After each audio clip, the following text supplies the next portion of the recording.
Welcome to our channel. So today's vlog ay pupunta tayo dito sa Igiban.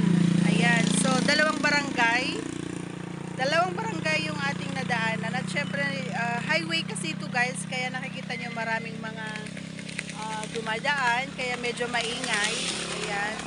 At halos dito yung mga barangay na nawalan ng kuryente ay dito talaga sila nag-iigib. At syempre dito rin tayo mag-iigib para makatipid-tipid mga idol. Sobrang hirap gawa ng bagyong Pipito, gawa ng wala ring hanap buhay. Mahirap din ako mag-live, mahirap din ako mag-upload kasi kailangan maghahanap pa kami ng signal para lang makapag-upload. Hindi rin makapag-live, ayan, kasi nga wala kang signal, walang ilaw. And syempre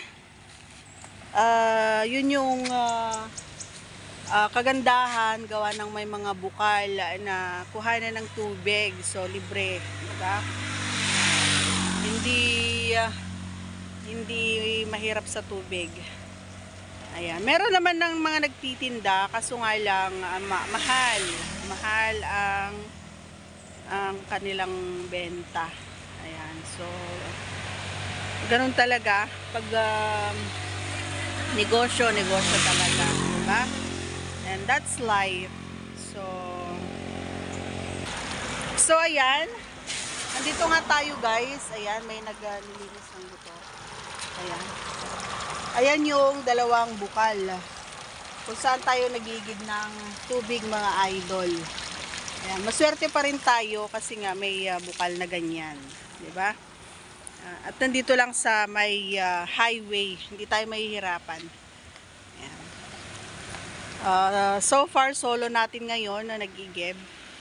Kaya, minsan kasi kapag nag-iigib tayo dito, maraming tao. Dito sila nag-iigib ng inumin, ng tubig nila. Kasi yung mga lumalabas, kahit na sa mga pump well or yung sa deep well, ay hindi siya malinaw, parang may kalawang, gawa ng malapit lang tayo sa dagat, diba? Sa ilog, ganyan, kaya hindi siya ganun kalinaw. Maswerte pa rin tayo, yun yung sinasabi nating maswerte pa rin tayo kasi may mga ganitong igiban. So yun lang, gusto ko lang share ko lang sa inyo mga idol yung ating life. Ayan, provincial life here in the Philippines. Ayan, marami din naman libre, pero alam mo naman, pag sanay ka talaga sa puro bili, talagang ganun. Pero may good news tayo mga idol, no? Meron na tayong ilaw pa lang, pero yung signal wala pa din. Yung mga internet, mga kung ano-anong klaseng internet dyan, wala pa din. So ang gamit natin ngayon is SIM card pa rin. Meron naman siya pero pawala-wala, kaya mahirap talaga yung signal dito. Ayan, kahit na may ilaw. Ayan. So nakatulog naman tayo ng maayos kagabi kasi may ilaw na. Alam mo naman kapag may walang ilaw, ang hirap matulog, no? Maraming lamok, mainit, so ganon. Kaya nagsigawan lahat yung mga tao kagabi kasi nga may ilaw na. Ayan, thanks G. Ayan, salamat sa mga naggagawa ng ilaw, yung mga posting natumba. Ayan, mga idol.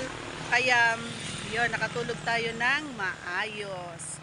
Okay, so that's all for today's video. Thanks for watching everyone, and don't forget to subscribe and click that tiny notification bell para ma-update tayo pag meron tayong mga new upload videos. Thanks for watching with Beauty!